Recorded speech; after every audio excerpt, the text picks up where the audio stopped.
आज application of psychological test की बात करेंगे। परीक्षणों का कहाँ व्यवहारिक जीवन में प्रयोग होता है, कहाँ साइकोलॉजिकल फील्ड्स में इसके यूजेज हैं, उसकी बात करेंगे।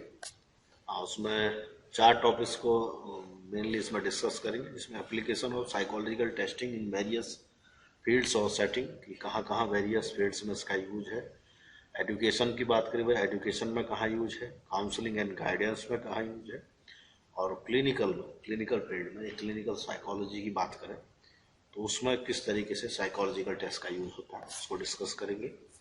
उसमें सबसे पहला जो है आपका कि application of psychological testing in various field की बात करें तो वेरियस फील्ड में जो यूज होता है साइकोलॉजिकल टेस्ट का, इसमें कॉग्निटिव फील्ड्स में यूज होता है, ठीक है, और पर्सनालिटी है, और भी कई फील्ड्स हैं। इसमें पहले अगर बात करें तो मेंटल हेल्थ में सबसे ज़्यादा यूज होता है इसका। मेंटल हेल्थ असेसमेंट में DSM-5 की बात करें, ICD-10 की करें तो उस रूप में सबसे ज़्यादा साइकोलॉजिकल टेस्टिंग का असेसमेंट का यूज होता है।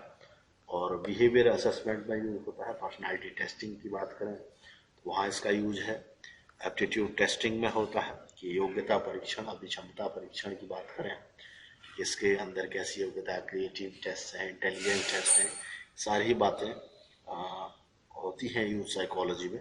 और कॉग्निटिव टेस्टिंग की बात करें, भाई संज्ञानात्मक टेस्टिंग में कहाँ यूज है, किस ढंग से होता है, ठीक है, जो बात हमने की थी, भाई मेमोरी है, स्पेशियल रिकॉग्निशन है, और कॉग्निटिव फंक्शंस की बात है, और भी ढेर सारी बातें इसके अंदर अध्ययन की जाती हैं, इसकी फील्ड्स हैं। और एजुकेशनल और अचीवमेंट टेस्टिंग की बात करें, वह एजुकेशनल में और अचीवमेंट में, अचीवमेंट मोटिवेशन के रूप में और भी टेस्ट के रूप में, एजुकेशनल में भी इसका एप्लीकेशन है, यूज है। और फॉरेंसिक साइकोलॉजिकल टेस्टिंग में इसका यूज होता है, फॉरेंसिक साइंस के अंदर होता है। फॉरेंसिक साइकोलॉजिकल टेस्टिंग की बात करें तो उसमें मेमोरी टेस्ट हैं और भी कई सारे इसमें टेस्ट होते हैं, ठीक है। बायोफिजियोलॉजिकल भी हैं, बायोसाइकोलॉजिकल हैं, और क्वेश्चनर बेस्ड टेस्ट हैं, बहुत सारे टेस्ट होते हैं। और न्यूरोसाइकोलॉजिकल टेस्टिंग की बात करें तो बायो फीडबैक है, EEG है, और बहुत सारे ऐसे टेस्ट हैं ब्रेन मैपिंग के जो न्यूरोसाइकोलॉजिकल टेस्टिंग को अध्ययन करते हैं। और पर्सनालिटी टेस्टिंग फाइनली अगर बात करें तो पर्सनालिटी टेस्टिंग का बहुत ही बड़ा एरिया है साइकोलॉजिकल टेस्टिंग के अंदर कि कहाँ इसका एप्लीकेशन की बात करें तो पर्सनालिटी असेसमेंट भी इसका एक मेजर, एक वास्ट एरिया है, जिसको अप्लाई किया जाता है, जिसको अध्ययन किया जाता है।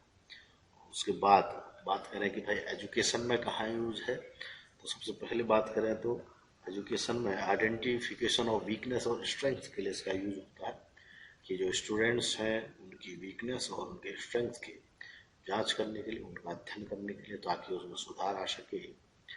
और इन सारी बातों के अध्ययन के लिए एजुकेशन के अंदर साइकोलॉजिकल टेस्टिंग का यूज होता है। और लेसन प्लान्स के लिए सपोर्ट, इंडिविजुअलाइज लेसन प्लान बनाने के लिए, भाई स्पेसिफिक किसी व्यक्ति को अगर करना है कि इमोशनल प्रॉब्लम से अगर उसको इम्प्रूव करना है, बात करें भाई specialized series of lesson plan can be applied to a child's education to make him more successful as he works through his challenges, ठीक है। अगर बात करें भाई कोई ऐसा वीक चाइल्ड है या इसमें वीकनेस है या किसी स्पेशल क्लास आप ले रहे हैं तो इंडिविजुअलाइज्ड लेसन प्लान हो या ऐसे ग्रुप लेसन प्लान हो, उसके सुधार के लिए भी एजुकेशनल फील्ड में साइकोलॉजिकल टेस्टिंग का यूज होता है। और नेक्स्ट की अगर बात करें तो प्लेसमेंट डिसीजंस के लिए साइकोलॉजिकल टेस्टिंग का यूज होता है। प्लेसमेंट के लिए या किसी एजुकेशनल स्ट्रीम की सिलेक्शन की बात करें तो एक एप्टीट्यूड टेस्ट के माध्यम से हम उसको असेस कर सकते हैं कि किस व्यक्ति का कैसा एप्टीट्यूड है और किस क्षेत्र में काम कर सकता है, ताकि उसको अब आगे बढ़ सके। और प्रोग्रेस के मॉनिटराइजेशन के लिए, मॉनिटर करने के लिए, उसका अध्ययन करने के लिए, करिकुलम बेस्ड मेजरमेंट के लिए, इसको शॉर्ट फॉर्म में CBM कहते हैं, उसके लिए भी साइकोलॉजिकल टेस्टिंग का यूज होता है, इसका इस्तेमाल होता है एजुकेशन के अंदर, ठीक है। और उसके बाद अगर नेक्स्ट में आए कि application of psychological counselling and guidance में कैसे यूज है, काउंसलिंग एंड गाइडेंस के अंदर भी इसके काफ़ी यूजेज हैं। काउंसलिंग एंड गाइडेंस भी एक बहुत बड़ा एरिया है, इसको बात करें अगर तो उसमें काउंसलिंग है एक प्रोफेशनल प्रोफेशनल और सिस्टमैटिक एक सुधार प्रक्रिया होती है, कहीं गाइडेंस की प्रक्रिया है जो किसी प्रोफेशनल द्वारा दी जाती है। ठीक है, तो गाइडेंस किसी एल्डरली या किसी मॉडल द्वारा दिया गया एक सुझाव हो सकता है, लेकिन जहाँ काउंसलिंग की बात आती है थोड़ा सा एक प्रोफेशनल बॉडी या एक प्रोफेशनल डिग्री उसके साथ जुड़ी होती है।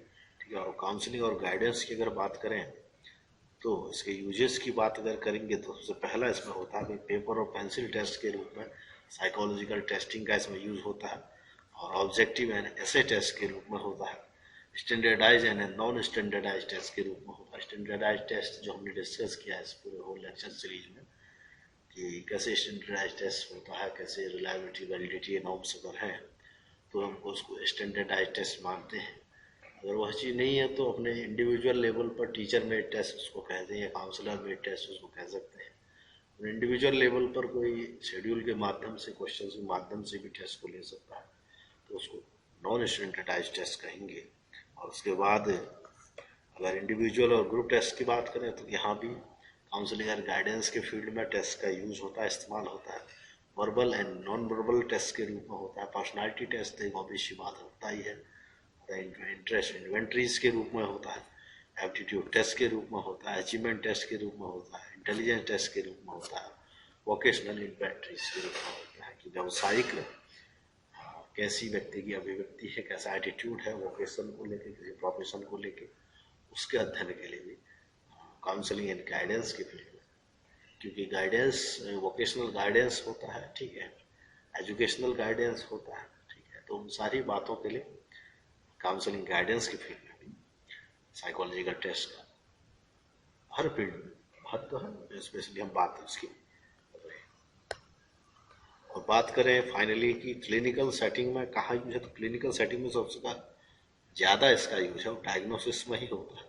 जैसे कि डायग्नोसिस मैनुअल हम जानते हैं जो एपी अमेरिकन साइकेट्रिक एसोसिएशन का जो लेटेस्ट है DSM-5 जो 2013 में उन्होंने दिया है, उसमें उन्होंने सेक्शन 2 में सारे डिसऑर्डर्स की बात की है। तो उसको कैसे असेस किया जाता है, पर्सनालिटी टेस्ट की बात करें MMPI है, और अगर बायोसाइकोलॉजिकल टेस्ट की बात करें तो बहुत से टेस्ट हैं जो क्लिनिकल साइकोलॉजी में क्लिनिकल सेटिंग में हम साइकोलॉजिकल टेस्ट के रूप में उनको यूज करते हैं असेसमेंट के लिए, ठीक है, डायग्नोसिस के लिए। और डायग्नोसिस सिम्टम्स का जो आधार है DSM-5 को ICD-10-11 को माना जाता है। तो इसी के साथ लेक्चर सीरीज का एक फाइनल वीडियो है, बाकी भी हम डिस्कस करते रहेंगे डिफरेंट टॉपिक्स के ऊपर।